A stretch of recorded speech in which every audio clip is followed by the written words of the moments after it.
sebelumnya saya menyita waktu ibu sebentar untuk memenuhi tugas di LMS Modul 3.1 itu.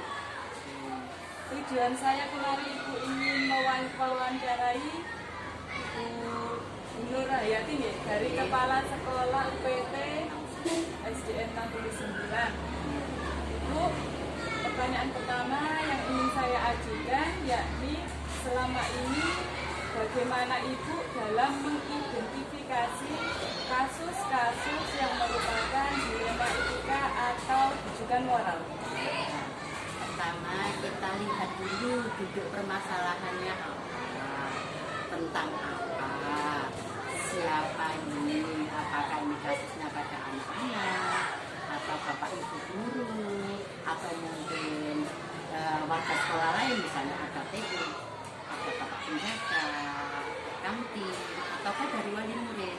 Jadi ini kita pelajari dulu kasusnya ini bersumber dari apa, siapa. Baru kemudian kita mengidentifikasi, oh permasalahan seperti ini. Baru kita bisa menentukan langkah-langkah apa yang harus kita ambil. Seperti itu. Lalu selanjutnya, selama ini bagaimana Ibu menjalankan pengambilan keputusan selama di sekolah? Tentu banyak sekali ya masalah-masalah ataupun kasus yang Ibu hadapi ketika menjadi kepala sekolah, terutama untuk kasus-kasus di kepentingan sekolah, di dalam sekolah ataupun di luar sekolah. Dan yang ini mengandung nilai kebajikan itu, kira-kira kasusnya yang seperti apa? Untuk kasus-kasus kan macam-macam ya Bu ya. Kasusnya ada yang baik, kadang itu kurang baik, begitu ya. Nah, kita sebagai kepala sekolah, sebagai orang kependidikan itu harus bisa memutuskan mana yang paling baik. Ada yang baik, ada yang paling baik. Mungkin semuanya baik, tapi kita pilih yang paling baik untuk warga sekolah. Tentunya tetap kita memperhatikan usulan-usulan dan pendapat-pendapat dari warga sekolah. Walaupun kepala sekolah penentu kebijakan, kita tidak boleh langsung harus begini, harus begitu, sesuai kehendak saya, tidak boleh seperti itu. Tetap kita ambil pendapat, usulan dari Bapak Ibu, kemudian baru kita musyawarahkan bersama manakah keputusan yang terbaik untuk dalam pengambilan keputusan Ibu pasti ada langkah-langkah ataupun prosedur. Seperti apa yang biasa Ibu lakukan selama ini dalam menangani kasus-kasus tersebut? Tentunya kita akan musyawarah. Kita undang Bapak Ibu guru. Nah, ini sesuai kasusnya. Kalau misalnya ini berhubungan Bapak Ibu guru ya, kita undang rapat bersama dengan Bapak Ibu guru. Kita sampaikan permasalahannya seperti ini Bapak Ibu. Nah, ini harus kita atasi bersama. Bukan hanya tugas dari kepala sekolah, tapi tugas kita bersama mengatasi hal ini. Kita sampaikan permasalahan seperti ini, kita minta pendapat dari Bapak Ibu guru, usulan-usulan itu kita bahas bersama. Lalu kita putuskan. Kalau memang itu permasalahannya dari wali murid, ya kita undang dari Bapak Ibu wali murid, misalnya melalui paguyubannya, perwakilan dari masing-masing kelas kita undang. Kita ajak duduk bersama, kita ajak ngomong. Bapak Ibu di sekolah ada permasalahan seperti ini, seperti ini. Nah ini monggo kita pecahkan bersama, biar apa? Kerjasama antara sekolah dan wali murid itu tetap terjalin, sehingga apa yang kita harapkan untuk meningkatkan mutu pendidikan di sekolah itu bisa terwujud. Kalau itu misalnya di anak-anak, permasalahannya di anak-anak, ya kita panggil anak-anak itu. Nah, sekarang kita beberapa anak misalnya sering itu terjadi apa? Pertengkaran antar siswa.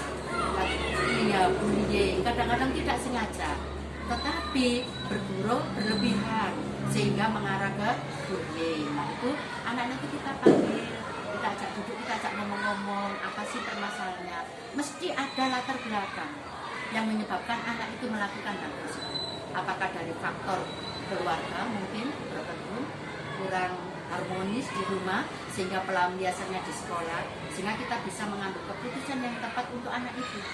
Belum tentu anak yang dianggap salah itu bersih. Jadi kita cari dulu akar permasalahannya dari mana, sehingga kita lebih bijak lagi di dalam menentukan keputusan seperti ini. Hal-hal apa saja yang selama ini Ibu anggap efektif dalam pengambilan keputusan pada kasus-kasus dilema etika? Yang paling efektif adalah itu tadi, ajak musyawarah, kita ngomong bersama, kita duduk bersama, sehingga semuanya mendengar. Kalau misalnya yang melakukan kesalahan satu, kita panggil satu, kita ajak ngomong, yang lainnya tidak, nanti akan timbul permasalahan yang sama dengan Bapak Ibu guru yang lain gitu. Jadi kita ajak duduk bersama, kita ajak ngomong, diskusi bersama, sehingga mereka semuanya tahu, oh ada permasalahan seperti ini, solusinya seperti ini, semuanya mendengar, sehingga tidak ada miskomunikasi dan semuanya tidak akan mengulang kesalahan. Memang segala sesuatu kalau kita bicarakan secara musyawarah, diskusi itu akan lebih enak. Untuk selama ini Ibu merupakan banyak sekali kasus, tak lupa juga Ibu pasti memiliki tantangan-tantangan tersendiri dalam pengambilan keputusan. Kira-kira ada kasus dilema etika yang mana Ibu? Ya, biasanya itu tentang etika dari Bapak Ibu soal pakaian, seragam. Itu kadang-kadang kita sedikit ada pertentangan antara yang patuh pada aturan dan antara yang menyesuaikan perkembangan zaman. Nah, ini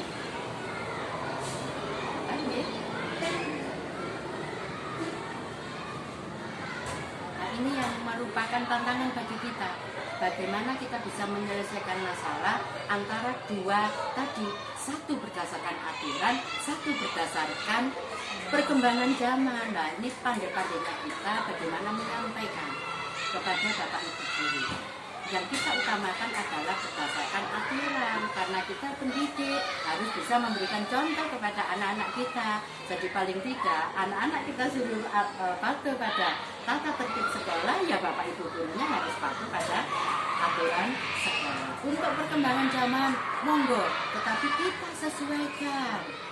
Misal mode jilbab dan sebagainya, kan ada waktu tertentu, misalnya pas kegiatan peringatan Hari Besar Agama, pakai busana muslim, silakan sesuai perkembangan zaman, pakai jilbab yang kembang-kembang, model-model dan sebagainya. Tapi ketika kita pakai seragam dinas, gunakanlah jilbab yang sesuai dengan aturan seperti itu. Balik lagi kepada seorang pendidik ya Bu ya, bulan menjadi tauladan bagi anak-anak. Selanjutnya Ibu, apakah selama Ibu memiliki sebuah ini tata kalah jadwal tertentu dalam sebuah penyelesaian kasus dilema etika? Terkadang sesuai yang disampaikan oleh Ibu tadi, kasus bisa diselesaikan secara langsung ataupun bisa melalui terjadwal terlebih dahulu. Nah, ini bentuk atau prosedur seperti apa yang bisa dijalankan selama di sekolah? Biasanya di sekolah itu minimal ada 1 kali rapat bersama.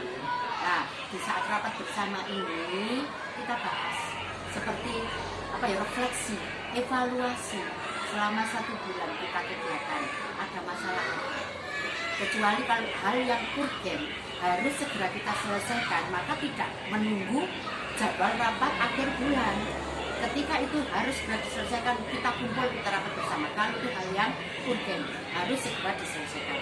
Tapi kalau misalnya masalah ini bisa kita undur penanganannya, biasanya itu saya 1 bulan sekali itu mengadakan rapat bulan, evaluasi kegiatan selama 1 bulan. Saat itu kita sampaikan, Bapak Ibu kemarin ada masalah seperti ini.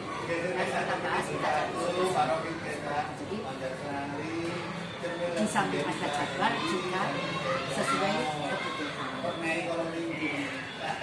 Untuk selanjutnya Ibu, adakah seseorang atau faktor-faktor apa yang selama ini mempermudah atau membantu Ibu dalam pengambilan keputusan dalam kasus-kasus dilema etika? Yang satu kuncinya, kita itu kebersamaan. Kalau di lingkungan sekolah sudah tercipta hidup selalu bersama, enak ya wong akeh, gak enak wong akeh, kita selalu musyawarah, menciptakan suasana yang aman, nyaman kepada Bapak Ibu guru.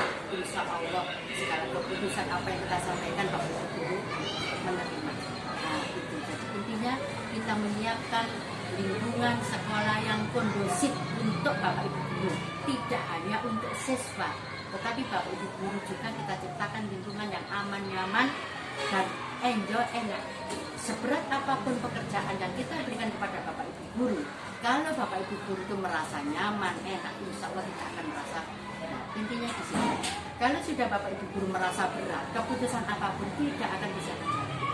Itu kuncinya di sini. Kadang juga bisa kondisi suasana hati Bapak Ibu guru ketika di dalam kelas juga bisa terkondisikan. Ya, nah ini perlu disampaikan kepada Bapak Ibu guru bahwasannya kita harus bisa meminit hati di mana kita berada. Kalau posisi di sekolah, sepenuhnya hati kita harus ada di sana. Kalau kita di rumah, sepenuhnya hati kita ada di rumah. Jangan sampai hati di rumah, posisi di sekolah. Ini yang menyebabkan suasana hati kurang nyaman sehingga pembelajaran juga tidak efektif, ada masalah juga tidak bisa menyelesaikan, ada aturan tidak akan bisa Terakhir Ibu, dari semua hal yang telah disampaikan oleh Ibu tadi, pembelajaran apa yang dapat Ibu petik dari pengalaman Ibu mengambil keputusan dilema itu di lingkungan sekolah tempat Ibu dinas? Sebagai seorang kepala sekolah harus bijaksana. Ada yang namanya aturan, ada yang namanya kebijakan.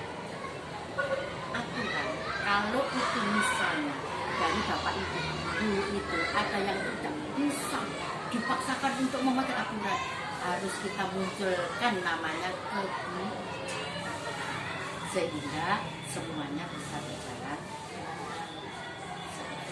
Contoh aturan ini, hari ini ada tiket, yang tiket harus berangkat lebih awal karena harus berjabat tangan dengan anak-anak di halaman menyambut kedatangan anak-anak. Tetapi waktu itu ada satu guru yang keluarganya sakit. Secara aturan ibu ini harus hadir datang tepat waktu pagi sebelum jam pelajaran dimulai. Tetapi karena ada keluarga yang sakit, muncullah namanya kebijakan. Oh, bisa digantikan oleh Bapak Ibu yang lain. Nah ini peranan penting dari seorang kepala sekolah agar bisa mengambil keputusan yang bijak. Terima kasih Ibu. Mungkin bincang-bincang kita hanya sebentar tapi sangat bermakna sekali buat saya. Terima kasih atas ilmu yang telah diberikan. Sekali lagi terima kasih Ibu atas waktunya. Assalamualaikum warahmatullahi wabarakatuh. Terima kasih sama-sama. Semoga apa yang saya sampaikan diambil yang baik-baik ya. Dan nantinya bisa diterapkan ketika sudah lulus CGP. Lulus CGP siap menjadi seorang kepala sekolah. Semangat, semoga sukses. Salamnya itu warahmatullahi wabarakatuh.